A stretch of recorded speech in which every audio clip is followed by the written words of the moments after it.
आज हम आपको ले चलेंगे 6 करोड़ साल पीछे, एक ऐसी दुनिया में जहां हवा में नमी इतनी थी कि सांस लेना भारी लगे, जहां जंगल इतने घने थे कि सूरज की रोशनी जमीन तक मुश्किल से पहुंचती थी और जहां पानी की हर हलचल के पीछे छुपा होता था मौत का साया।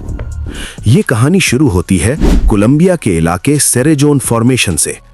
आज यहाँ एक कोयले की खान है, लेकिन करोड़ों साल पहले यही जगह एक विशाल ट्रॉपिकल रेन फॉरेस्ट हुआ करती थी। वही जंगल जो समय के साथ जमीन के नीचे दब गया और फिर कोयले में बदल गया। लेकिन जमीन की परतों में सिर्फ पेड़ पौधे ही नहीं दबे थे, वहां छुपा था एक ऐसा राज जो साइंस की दुनिया को हिला देने वाला था। साल 1994 खुदाई के दौरान एक जियोलॉजिस्ट को एक अजीब सी चीज दिखी। वो किसी सूखी टहनी जैसी लग रही थी। किसी ने सोचा शायद ये पेड़ का टुकड़ा है। उसे एक बॉक्स में रख दिया गया। साल बीतते गए। 2002 में फिर वैसा ही एक और फॉसिल मिला। अब शक थोड़ा गहरा हुआ। 2007 में जब इन हड्डियों को अमेरिका के Florida natural museum of history भेजा गया, तो वहां वैज्ञानिकों ने उसकी बारीकी से जांच की। उन्होंने उसे आधुनिक सांपों, एनाकोंडा और पाइथन की रीढ़ की हड्डियों से कंपेयर किया और फिर सबकी आंखें फटी की फटी रह गईं। ये किसी भी आधुनिक सांप से 3 गुना बड़ी थी। दुनिया ने पहली बार सुना टाइटैनोबोआ सेरेजोनेंसिस, एक ऐसा सांप जो कल्पना से भी बड़ा था। वैज्ञानिकों ने रीढ़ की हड्डी के साइज से उसकी कुल लंबाई का अंदाजा लगाने के लिए मैथमेटिकल मॉडल्स का सहारा लिया। नतीजा, लंबाई 42 से 50 फीट, वजन लगभग 1.2 टन, मोटाई एक मोटे इंसान की कमर जितनी।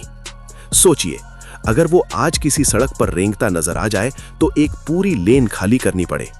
उसका सिर बड़ा, जबड़ा बेहद लचीला और शरीर इतना भारी कि जमीन पर ज्यादा देर रहना उसके लिए मुश्किल था। लेकिन असली सवाल अभी बाकी था, इतना बड़ा आखिर क्यों? आज का अमेज़न भी गर्म और नम है, फिर वहां ऐसा सांप क्यों नहीं मिलता? क्योंकि 6 करोड़ साल पहले धरती का मौसम आज से कहीं ज्यादा गर्म था। वैज्ञानिकों का अनुमान है कि उस दौर में औसत तापमान 30 से 34 डिग्री सेल्सियस के बीच रहता था और ये साल भर लगभग स्थिर था। सांप ठंडे खून वाले जीव होते हैं। वे अपने शरीर की गर्मी खुद पैदा नहीं करते। उनका मेटाबॉलिज्म पूरी तरह बाहरी तापमान पर निर्भर करता है। जितनी ज्यादा गर्मी, उतना तेज मेटाबॉलिज्म, उतनी ज्यादा ऊर्जा और उतना बड़ा शरीर।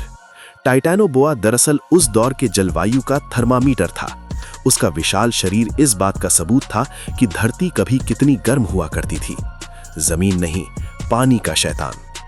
इतना भारी शरीर सूखी जमीन पर ज्यादा देर तक टिक नहीं सकता था। ग्रेविटी उसके खिलाफ काम करती। इसलिए वैज्ञानिक मानते हैं कि टाइटैनोबोआ असल में एक जलीय शिकारी था। वो दलदल, नदियों और झीलों में रहता था। पानी में उसे बॉयंसी मिलती थी, जिससे उसका वजन हल्का महसूस होता। वो पानी के अंदर लगभग पूरी तरह छुपा रहता, सिर्फ उसकी आंखें और नाक बाहर, घंटों तक बिल्कुल स्थिर। फिर जैसे ही कोई जानवर पानी पीने आता, एक झटके में हमला। उसका हमला कैसा होता था?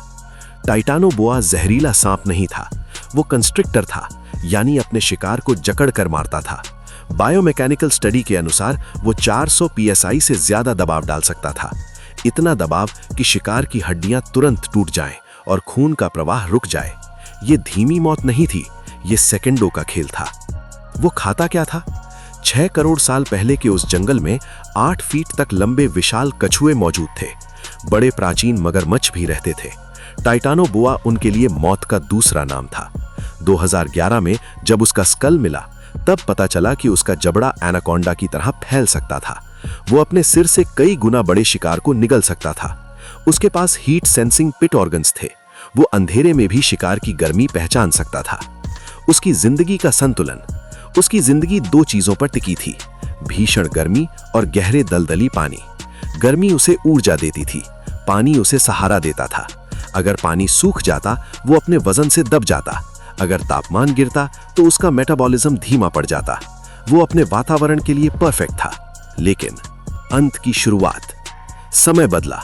धरती का तापमान धीरे धीरे कम होने लगा, दलदल सूखने लगे, रेन फॉरेस्ट का स्वरूप बदल गया, नए स्तनधारी जानवर उभरने लगे, इकोसिस्टम बदल गया। टाइटैनोबोआ का विशाल शरीर अब बोझ बन गया। ठंडे तापमान में वो उतना सक्रिय नहीं रह सकता था। शिकार कम हो गया, और धीरे धीरे दुनिया का सबसे बड़ा सांप इतिहास बन गया। एक गहरी सीख, कुदरत में ताकतवर वही नहीं जो सबसे बड़ा हो, बल्कि वही जो बदलाव के साथ खुद को बदल सके। टाइटानोबोआ अपने दौर का बादशाह था, लेकिन बदलती दुनिया के सामने टिक नहीं सका। अब जरा सोचिए, अगर आज भी 50 फीट लंबा 1.2 टन का सांप अमेज़न में जिंदा होता तो क्या इंसान वहां रिसर्च कर पाता? क्या जंगलों में जाना सुरक्षित होता? शायद नहीं। दोस्तों, ये थी टाइटानोबोआ की पूरी दास्तान, रहस्य, विज्ञान और कुदरत की ताकत की कहानी। अगर आपको ऐसी ही लंबी, डिटेल्ड और रोमांचक फैक्ट स्टोरी पसंद आई तो अपने चैनल फैक्ट एंड स्टोरी को जरूर सपोर्ट करें, लाइक करें, शेयर करें और कमेंट में बताएं अगली वीडियो किस रहस्य पर हो।